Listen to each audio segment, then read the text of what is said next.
बेटा यूट्यूब पे मेरी किसी भी वीडियो को सर्च करने के लिए आप अपनी क्लास लिखें, यहाँ पे क्लास एक्सरसाइज का EX ही लिखें और क्वेश्चन नंबर का Q लिख के NO जो भी आपका क्वेश्चन नंबर है वो क्वेश्चन नंबर लिखें। आपकी वो बुक नेशनल बुक फाउंडेशन की है तो NBF लिखें, पंजाब की है पंजाब टेक्स्ट बुक बोर्ड की है तो PTB लिखें, अगर सिंगल नेशनल करिकुलम की है तो फिर ये लिख दें, साथ मैथ सर नदीम नवल लिख के सर्च के बटन पे क्लिक करेंगे तो आपके सामने वीडियो आ जाएगी। इसके अलावा बेटा फेसबुक पे भी हम मेरे पेज को लाइक करें।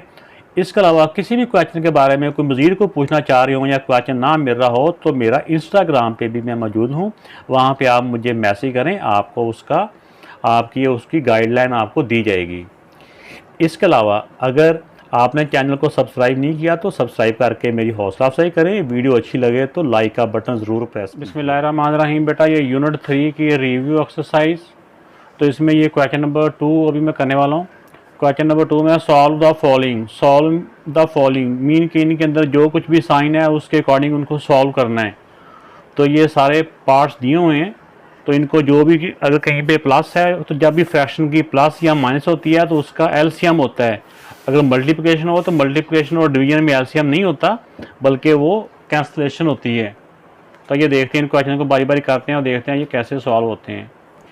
तो ये बेटा इसका ए पार्ट है, तो ए पार्ट में 7/20 प्लस 4 होल 3/10। तो जब भी ये मिक्स फ्रैक्शन होती है तो सबसे पहले हमने इसको इम्प्रॉपर में कर लेना था, इन दोनों को मल्टीप्लाई करना होता है और ये प्लस करना होता है। तो इनको मल्टीप्लाई किया और ये प्लस किया तो 43/10 आ गया और ये एज इट इज़ आ गया। तो फ्रैक्शन में जब भी प्लस करना हो या माइनस करना हो तो उनका एलसीएम 20 और 10 का एलसीएम क्या होगा, 20 और 10 दोनों कौन से सेम टेबल से डिवाइड होते हैं। तो इनका जो एलसीएम आप करोगे ना इस मेथड से बेटा तो ये इसका आ जाएगा 20 एलसीएम आएगा। तो इस तरह करके हमने इनका एलसीएम निकाल लेना, इन सब को मल्टीप्लाई किया तो 20 आ गया। तो अब यहाँ पे ये एलसीएम लिख दिया। अब देखिए 20 को किससे मल्टीप्लाई करेंगे कि 20 आएगा, 20 को 1 से मल्टीप्लाई करने से एलसीएम की इक्वल आता है, एलसीएम था ना ये, तो एलसीएम की इक्वल आता है। इसको 1 से मल्टीप्लाई किया तो ऊपर वाले को भी 1 से मल्टीप्लाई करके नीचे लिख देना होता है, 7 1 7, प्लस का साइन है एज इट इज़ आ गया।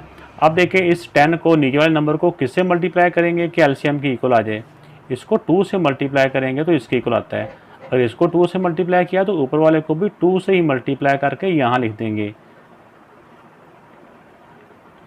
तो ये बेटा इनको प्लस करके आ गया। हर लाइन के स्टार्ट में इक्वल आप डालते जाएं।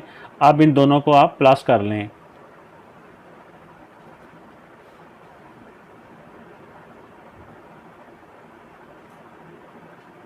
तो अब ये इम्प्रॉपर फ्रैक्शन आ चुकी है, अब हम इसको डिवाइड कर लेंगे। तो अब 20 को ऐसे नंबर से मल्टीप्लाई करेंगे कि जो कि 93 से ग्रेटर ना हो, इससे बड़ा ना हो। 24 द 80 होता है और 25 द 100 होता है। 5 से काटते हैं तो वो 100 होता है, 100 इससे बड़ा हो जाता है। इससे 20 को 4 से मल्टीप्लाई किया तो 80 हो गया। अब इसको माइनस किया 3 से 0 3 9 से 8 1। अब क्या आंसर आ गया, ऊपर वाला 4 होल 13/20। तो ये बेटा इस पार्ट का आंसर आ गया है। इस तरह करके ये 24 और 13 है, तो जो ऊपर आंसर आता है वो हमेशा इधर होल में आता है, 4 होल 13/20। नेक्स्ट क्वेश्चन में ये 8/5 प्लस 19 और 15 प्लस 5 होल 4/30। तो ये मिक्स फ्रैक्शन है, सबसे पहले हम इन दोनों को मल्टीप्लाई करेंगे और ये प्लस कर लेंगे, बाकी ये दोनों एज इट इज़ नीचे आ जाएंगे। तो इनको जब मल्टीप्लाई किया तो बेटा ये आ गया। अब ये क्योंकि फ्रैक्शन है प्लस भी हो रहा है, तो फ्रैक्शन का जब भी प्लस करना हो या माइनस करना हो तो उनका एलसीएम, तो एलसीएम हमेशा नीचे वाले नंबर्स का होता है, डिनोमिनेटर्स का। तो हम इस तरह रफ में डिनोमिनेटर्स का एलसीएम निकाल लेंगे 5 15 और 30 का। यहाँ पे लाइन ड्रा करके ऊपर लिख भी सकते हैं कि ये हमारा रफ वर्क है। तो अब देखें ये सारे 5 से डिवाइड हो रहे हैं, 5 1 द 5, 5 3 द 15 और 5 6 द 30। अब फिर ये देखिए दोनों सेम टेबल से डिवाइड हो रहे हैं, वो टेबल है 3 का, 3 के टेबल से ये भी डिवाइड हो रहा है, 3 के टेबल से ये भी डिवाइड हो रहा है। ये as it is 3 1 the 3, 3 2 the 6। अब ये 2 ही बच गया सिर्फ, 1 1 और ये 2 1 द 2। एलसीएम में इन सारों को हम मल्टीप्लाई कर लेंगे, 5 3 द 15, 15 2 द 30। तो एलसीएम क्या आ गया इनका 30। ये 30 एलसीएम आ गया इनका। अब 5 को किससे मल्टीप्लाई करेंगे कि 30 आता है। 5 को बेटा 6 से मल्टीप्लाई करेंगे तो 30 आता है। अगर इसको 6 से मल्टीप्लाई किया तो ऊपर वाले को भी 6 से मल्टीप्लाई करना होता है। ऊपर नीचे दोनों को सेम नंबर से ही मल्टीप्लाई करना होता है। अब 6 8 दा 48 प्लस है, प्लस आ गया। अब 15 को किससे मल्टीप्लाई करेंगे 30 आता है। 15 को 2 से मल्टीप्लाई करें तो अगर 15 को 2 से मल्टीप्लाई करने से ही आता है तो ऊपर वाले नंबर को भी 2 से ही मल्टीप्लाई करेंगे। 19 2 दा 38, ये प्लस का प्लस आ गया। अब 30 को 1 से मल्टीप्लाई करेंगे तो 30 आता है तो ऊपर वाले को भी 1 से कर देंगे। तो ये 154 को 1 से किया तो 154 ही आ गया। अब इन सारों को प्लस कर लें। इन सारों को बेटा प्लस किया तो ये आ गया 240 और नीचे जो एलसीएम है वो एज इट इज़। अब ये इसको हम डिवाइड कर लेंगे या ऐसे भी कर सकते हैं, ऊपर भी एक ज़ीरो है नीचे भी ज़ीरो है, ज़ीरो से ज़ीरो हम ऐसे ज़बानी भी इसको कट कर सकते हैं या आप इसको वैसे डिवाइड कर लें। 0 से 0 कट हो गया या दूसरे दफ़े में कहते हैं 10 से कट हो गया, यानी कि 10 से डिवाइड कर दिया। 24/3। अब 24 को अंदर रख लें और 3 से डिवाइड कर लें। हम ओरल भी इसको ज़बानी भी कर सकते हैं। 3 8 दा 24, तो बेटा 8 इसका आंसर आ गया।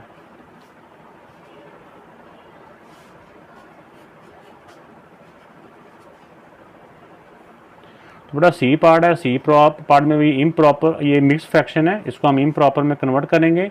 तो इम्प्रॉपर में कन्वर्ट करने के लिए इन दोनों को मल्टीप्लाई किया जाता है और इसको प्लस, इन दोनों को मल्टीप्लाई करेंगे और इसको प्लस। तो इनको मल्टीप्लाई करके ये प्लस किया तो इसका 164/50, माइनस का माइनस आ गया। इन दोनों को मल्टीप्लाई किया तो 50 में 9 प्लस किया तो 59/25। अब ये फ्रैक्शन भी है और माइनस करना है तो हमें पता है कि जब भी फ्रैक्शन को प्लस या माइनस करना हो तो एलसीएम किया जाता है। 50 और 25 का एलसीएम निकाल लेते हैं। तो अब ये बेटा 50 का और 25 का एलसीएम निकाल लिया तो इसका एलसीएम ये 50 आ गया। अगर हम डायरेक्ट भी एलसीएम निकाल सकते हैं कि अगर एक नंबर को काउंट करने से डायरेक्ट वो दूसरा नंबर आ जाए तो हम डायरेक्ट भी एलसीएम कर सकते हैं। ये वर्किंग करना लाजमी नहीं होती, लेकिन स्टार्ट में ये पता नहीं होता बच्चों को, तो लेकिन उस वक्त ये इस तरह करके ये वर्किंग कर लेनी चाहिए। जैसे देखो 25 को 2 से करें तो 50 होता है, तो इसको इसके टेबल में भी 50 आ रहा है तो ये 50 यही एलसीएम होगा इनका।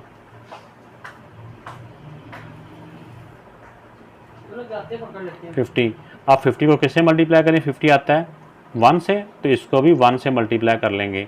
164, ये माइनस का माइनस आ गया। अब देखिए 25 को किससे मल्टीप्लाई करें कि एलसीएम की इक्वल आएगा, इसको 2 से मल्टीप्लाई करेंगे। अगर इसको 2 से मल्टीप्लाई किया तो ऊपर वाले नंबर को भी 2 से मल्टीप्लाई कर देंगे। अब 59 को 2 से मल्टीप्लाई करें तो बेटा ये आ जाता है 118 इक्वल। अब 164 में से 118 माइनस कर लें, रफ में इसको ऊपर लिख लें, इसको नीचे लिख के माइनस कर लें। तो 164 से 118 माइनस करेंगे तो ये बेटा आ जाएगा 46/50। तो अब ये देखें कि ये है तो वैसे प्रॉपर फ्रैक्शन ही है, तो लेकिन अगर थोड़ा सा गौर करें तो ये दोनों 2 के टेबल से कट हो रहे हैं। अगर यहाँ पे आके कुछ सेम टेबल से कैंसिलेशन हो रही है तो हमने इसको कैंसिल कर लेना है। तो अब देखें, इसको मैं दोबारा लिखता हूँ यहाँ पे, फिर इसको यहाँ पे कैंसिल करते हैं। अब ये भी इवन नंबर है, ये भी इवन नंबर है ना, जुफ्त कहते हैं उर्दू में, तो दोनों 2 से डिवाइड होते हैं। तो देखें 2 से डिवाइड करेंगे 2 2 दा 4 और 2 3 दा 6। 2 से डिवाइड करने का मतलब ये होता है कि इसका हाफ कर देना। 46 का हाफ 23 होता है, 50 का हाफ क्या होता है 25। अगर डायरेक्ट भी करें मेंटल मैथ में तो ऐसे भी ये सॉल्व हो जाते हैं।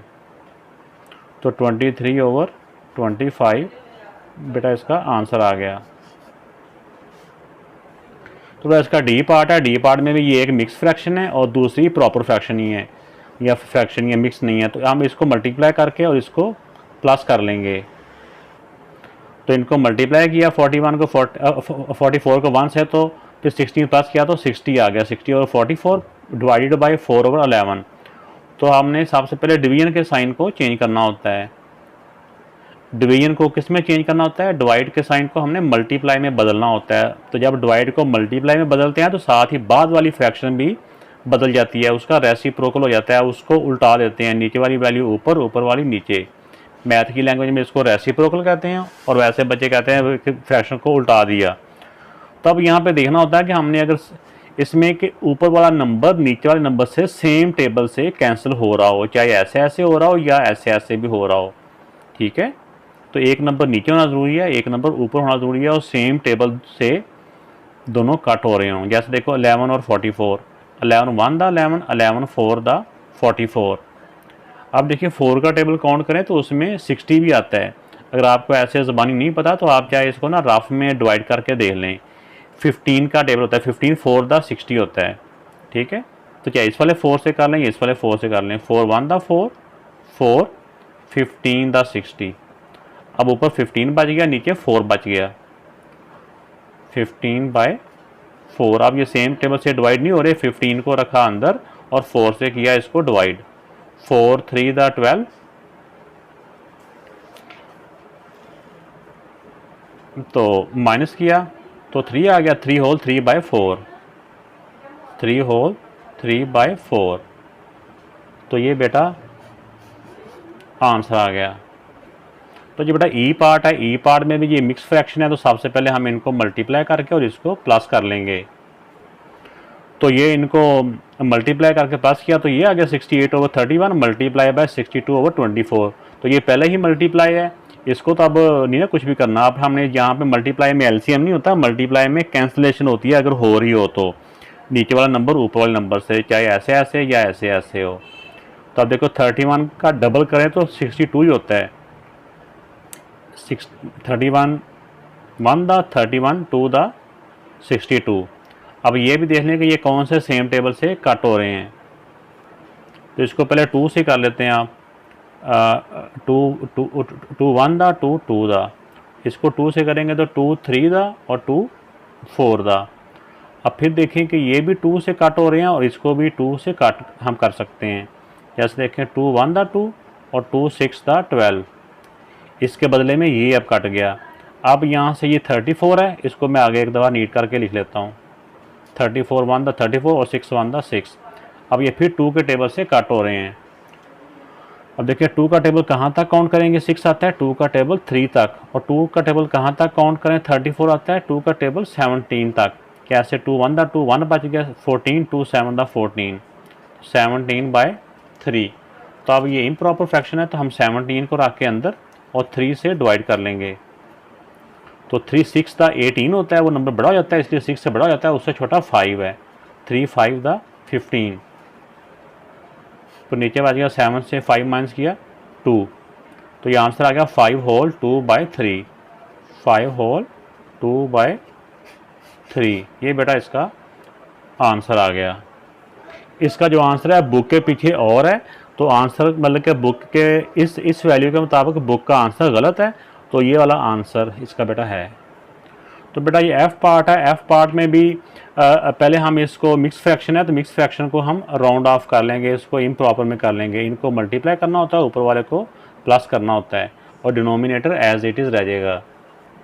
तो ये इनको मल्टीप्लाई किया तो बेटा और ये प्लस किया तो ये आ गया, इसको मल्टीप्लाई करके प्लस करके ये आ गया और ये वाली वैल्यू एज इट इज़ दरमियान वाले साइन वैसे के वैसे आ गए।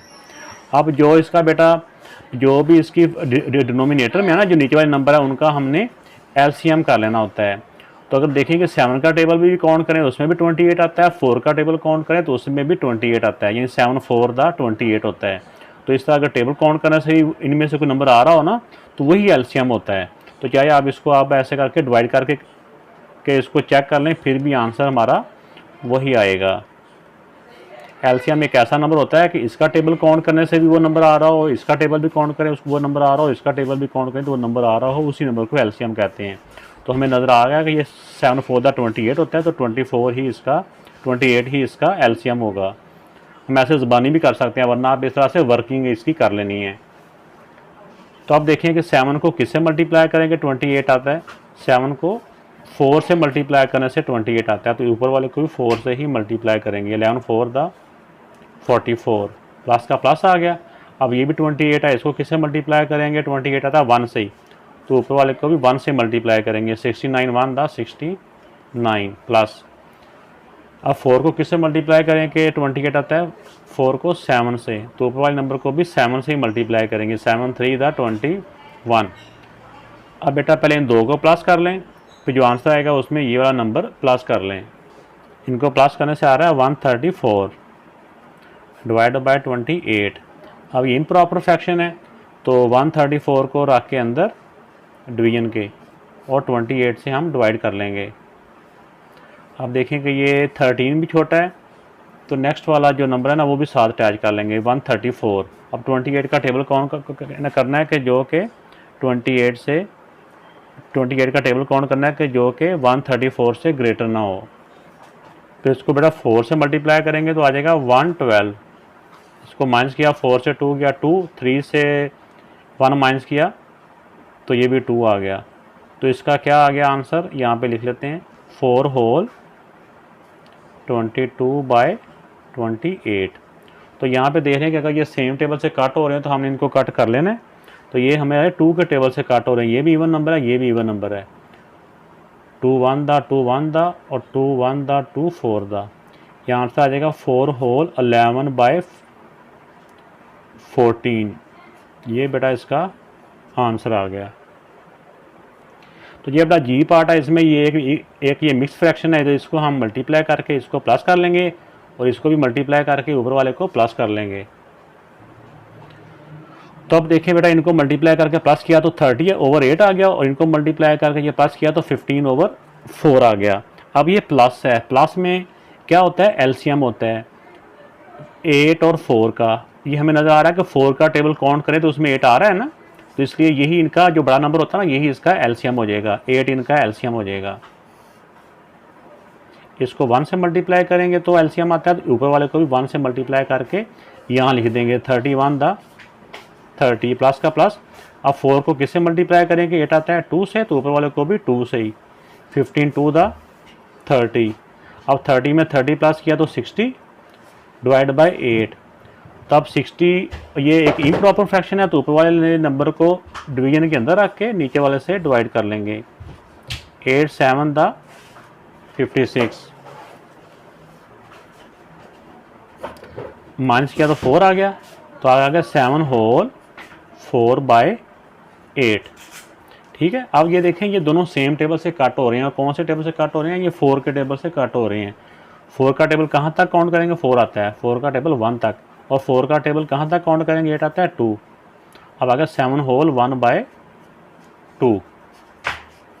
तो ये बेटा इसका आंसर आ गया। अब बेटा जी पार्ट है 1 होल 3/9 मल्टीप्लाई बाय 25। तो पहले हम इस मिक्स फ्रैक्शन को इम्प्रॉपर में कन्वर्ट कर लेंगे। 9 1 दा 9 और 3 प्लस करेंगे तो 12/9। तो ये आ गया। अब देखिए मल्टीप्लाई है, मल्टीप्लाई में एलसीएम नहीं होता, मल्टीप्लाई में कैंसिलेशन होती है। ऐसे ऐसे भी कर सकते हैं या ऐसे ऐसे भी कैंसिलेशन कर सकते हैं। ये नंबर ऊपर है, जिसकी फ्रैक्शन में कुछ नहीं होता उसकी फ्रैक्शन में 1 होता है। अगर आप लिखना भी चाहो तो ऐसे लिख भी सकते हैं, लेकिन अगर नहीं भी लिखे तो आपको पता होना चाहिए कि ये 25 ऊपर है। ये 12 और 9 3 के टेबल से कट हो रहे हैं। 3 का टेबल काउंट करें उसमें 9 भी आता है, 3 के टेबल में 12 भी आता है। अब 3 का टेबल कहाँ तक काउंट करें, 9 आता है। 3 का टेबल 3 तक काउंट करें तो 9 आता है, और 3 का टेबल कहाँ तक काउंट करें, 12 आता है। 3 का टेबल 4 तक। अब ऊपर 4 है, नीचे 3 है, 3 से ये कट नहीं होता ना, 3 से 25 के कैंसिल होता है। अब एंड पे जाके ऊपर वाले को ऊपर मल्टीप्लाई कर देंगे, 25 4 दा 100 डिवाइड बाय 3। अब 100 को लिखेंगे अंदर और 3 से डिवाइड कर लेंगे, तो ये 3 3 दा 9 1 0 बचा। फिर 3 को 3 3 दा 9 1, तो 33 होल 1/3 1/3। तो ये बेटा इसका आंसर आ गया। तो बेटा ये आई पार्ट है, आई पार्ट में भी ये दोनों फ्रैक्शन आपस में डिवाइड हो रही हैं। तो पहले इम्प्रॉपर को हम इस मिक्स को इम्प्रॉपर में कन्वर्ट कर लेंगे। 6 3 दा 18, 18 में 2 प्लस किए तो 20, और इसी तरह इनको भी ऐसे मल्टीप्लाई करके इनको हम प्लस कर लेंगे।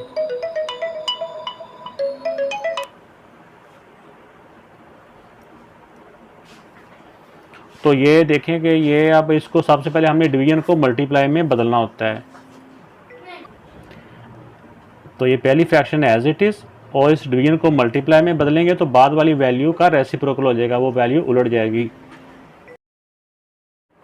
तो इसका बेटा जब इसको डिवीजन को मल्टीप्लाई में बदला तो बाद वाली वैल्यू का रेसिप्रोकल हो गया। मतलब क्या हुआ कि नीचे वाली वैल्यू ऊपर चलेगी, ऊपर वाली वैल्यू नीचे आ गई। अब इसमें हमने देखना होता है कि कौन सी वैल्यू, क्योंकि मल्टीप्लाई है ना, मल्टीप्लाई में तो एलसीएम नहीं ना होता। मल्टीप्लाई में अगर साइन हो तो हमने फ्रैक्शन में ये देखना होता है कि ऊपर नीचे या ऐसे ऐसे कोई वैल्यू आपस में सेम टेबल से कैंसलेशन हो रही है, तो ये हो रही है 3 1 द 3, 3 4 द 12। अब देखें ये आपने ऊपर वाला नंबर ऊपर नहीं कैंसिल करना होता ना नीचे वाला नीचे, ऐसे ऊपर नीचे एक नंबर ऊपर होना चाहिए, कहीं पे भी दूसरा नंबर उसके बदले में नीचे होना चाहिए। तो अब ये सेम टेबल से कट नहीं हो रही तो हम क्या करेंगे, इन ऊपर वाले नंबर को ऊपर मल्टीप्लाई कर लेंगे। 20 को 4 से मल्टीप्लाई किया तो बेटा 80 होता है, और 37 1 द 37। अब ये इम्प्रॉपर है तो हम 80 को रख लेंगे अंदर और 37 से कर लेंगे डिवाइड। तो 37 2 का क्या होता है, 37 2 का होता है 74। 80 में से 74 माइनस करो 6 आता है। तो ये बेटा इसका क्या आंसर आ गया, 2 होल 6/37। ठीक है ना, ये 2 इसका है, ये वाला 1 इसके साथ है।